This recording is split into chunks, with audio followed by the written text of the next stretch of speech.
Here's your WNEM TV5 news update. Good evening, everyone. I'm Meg McLeod. Among our top stories, one woman is dead. 3 others are hospitalized after a shooting in the city of Flint. Officers were sent to the intersection of East 2nd Street and Harrison Street yesterday afternoon after multiple shots were fired at a vehicle in the area.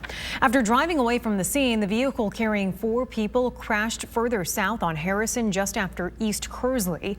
A 23-year-old woman was pronounced dead at the scene, and the 3 others were taken to a hospital.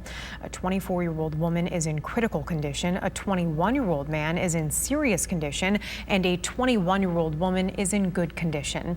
No arrests have been made at this time. If you have any information, call Crime Stoppers anonymously at 1-800-422-JAIL. Final data on Pfizer's experimental treatment for COVID has now been shared with the FDA as part of the company's application to authorize the pill for emergency use. If authorized, this pill could be another tool in the fight against COVID. The company says the treatment cuts the risk of hospitalization and death by 89% if given to high-risk adults within a few days of the first sign of symptoms. The pill would be available for people to take at home before they're sick enough to go to the hospital. When we have peaks of this disease, when we have the waves that are coming, the hospitals are really crowded, and that creates significant issues to the healthcare system. Right, with this pill, we are expecting that instead of 10 people going to hospital, only 1 will go, and actually no one is dying.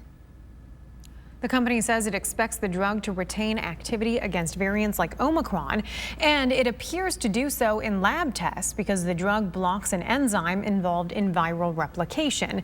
If the FDA grants emergency use authorization, Pfizer says the pill could be available in the U.S. this month. No date has been set yet by the FDA Advisory Committee as to when it's expected to weigh in on this treatment.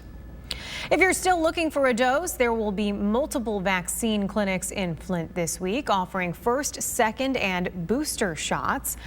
Tomorrow, vaccines will be offered at the Shiloh Missionary Baptist Church on Saginaw Street and at the police mini station in the Dorp Mall. And on Friday, you can stop by the North End Police mini station to get your shot. Still unfolding, a Saginaw County jail inmate is dead after being found unresponsive early this morning. Corrections officers say 26-year-old Joshua Aldrich was found in the jail around 1 this morning.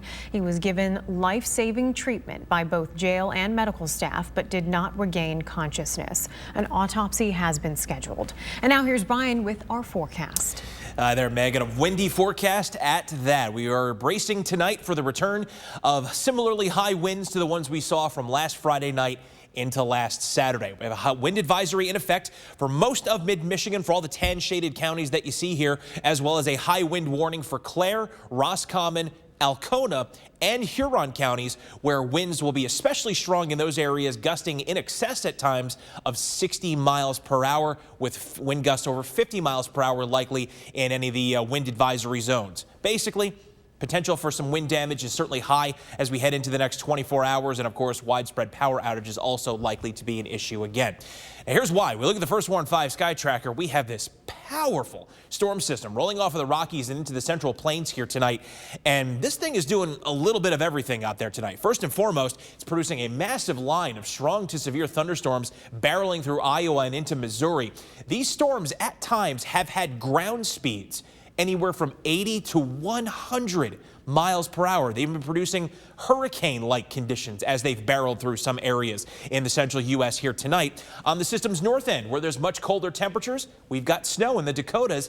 And as a little extra kind of facet to this system, as it's barreled down out of the Rocky Mountains, it's grabbed a hold of a tremendous amount of dust and dirt off of those areas and kicked up a full-fledged dust storm across Nebraska and Kansas tonight. Now, all of that portion of the storm is expected to miss us. However, with the low tracking across Iowa and then into Wisconsin later tonight and tomorrow, it's first going to continue to add to our already spring-like warmth that's in the area tonight, but also certainly set to ramp up our winds as we head into tonight and tomorrow. So here's how it times out. Hour by hour forecast going from the 7 o'clock to midnight time frame. Rain, while it will be a possibility just in terms of some very light showers, we're really through the overwhelming majority of that. This is pretty much exclusively a wind event for us at this point.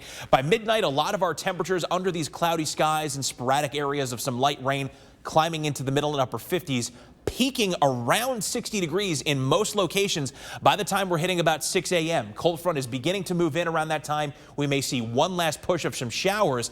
Then once that front barrels east by about mid-morning, ignoring the winds, it'll actually be a pretty nice Thursday. Mix of clouds and sunshine taking over by midday, but you see the temperature drop already falling back to the 50s in the thumb, 40s, upper 40s around the Tri-Cities, and low 40s north and west. Will continue to fall into the 40s and even 30s as we head into tomorrow afternoon and early tomorrow evening. But again, at least we get a mix of clouds and sunshine. It, of course, is just going to be the winds that will again be a major problem. South-southwest winds through this evening, 7 o'clock to midnight, increasing gust-wise to anywhere between 30 to 40 miles per hour by the time we hit midnight. Winds will then start to pivot a bit more to the west-southwest by the time we start getting up around 6 a.m. tomorrow morning, and that's about when we start to reach peak winds.